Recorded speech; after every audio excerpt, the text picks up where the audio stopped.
देखिए बस भूमिका इतनी सी है कि मेरी माँ अब भी गांव में है और मैं यहाँ दिल्ली में आ गया हूँ। क्या क्या परिस्थितियाँ हैं बस उससे आप जुड़ने का प्रयास कीजिए कि किन किन परिस्थितियों में मैं माँ को याद करता हूँ। एक छोटा सा गीत पंकज भाई के आदेश पर मैं पढ़ देता हूँ कि बादल जब छाए धरती में नमी सी आती है, कि बादल जब छाए धरती में नमी सी आती है, ऐसा लगता दूर गाँव से माँ बुलाती है, ऐसा लगता दूर गाँव से माँ बुलाती है। और पहली परिस्थिति देखिए साहब क्या होता है हमारे साथ कि खाली कटोरी बिना दही की, दूध में जब शक्कर भी नहीं थी, बच्चों ने तब एक सुनी ना, कोई चीज भी ला कर दी ना, सब कुछ खाया शेष नहीं कुछ,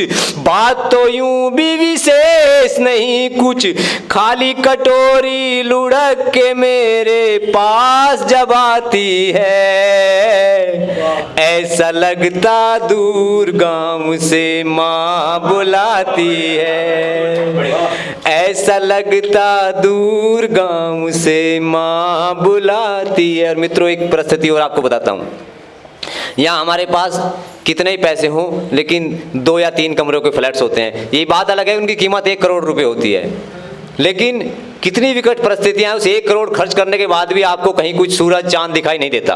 तब मैंने क्या कहा कि जीवन के एकाकीपन में, जीवन के एकाकीपन में, गमले वाले इस आंगन में, जहां धूप के बिना रोशनी, जहां चांद के बिना चांदनी, बिस्तर हो पर नींद नहीं जब, बिस्तर हो पर नींद नहीं जब, सपनों की उम्मीद नहीं जब, और ख्यालों की कोयल जब लोरी सुनाती है, ऐसा लगता दूर गाँव से माँ बुलाती है, ऐसा लगता दूर गाँव से माँ बुलाती।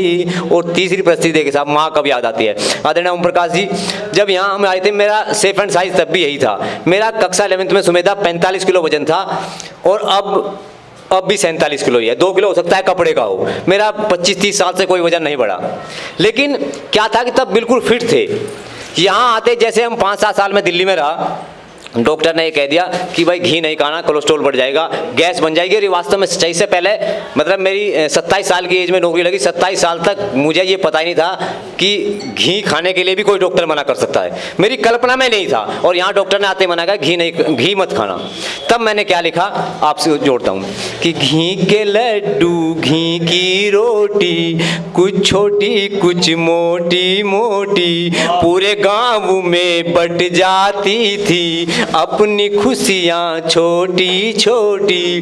घी से बढ़ती हो दूरी जब, सूखी रोटी मजबूरी जब, गलती से जब चुपड़ी रोटी सामने आती है, ऐसा लगता दूर गाँव से माँ बुलाती है, ऐसा लगता दूर गाँव से माँ बुलाती है। और मित्रों ऐसा नहीं है कि हमारे पास कुछ नहीं है, बहुत कुछ है, लेकिन क्या नहीं है आप देखिए यहाँ ईश्वर ने सब कुछ ठीक ठाक नौकरी दे दी, बच्चे भी हैं, अच्छी सुंदर बीवी है, लेकिन क्या नहीं है बस वो आपको जोड़ता हूँ कि धुआं धुआं कहीं नहीं है, धुआं धुआं कहीं नहीं है, लेकिन फिर भी दम घुटता है।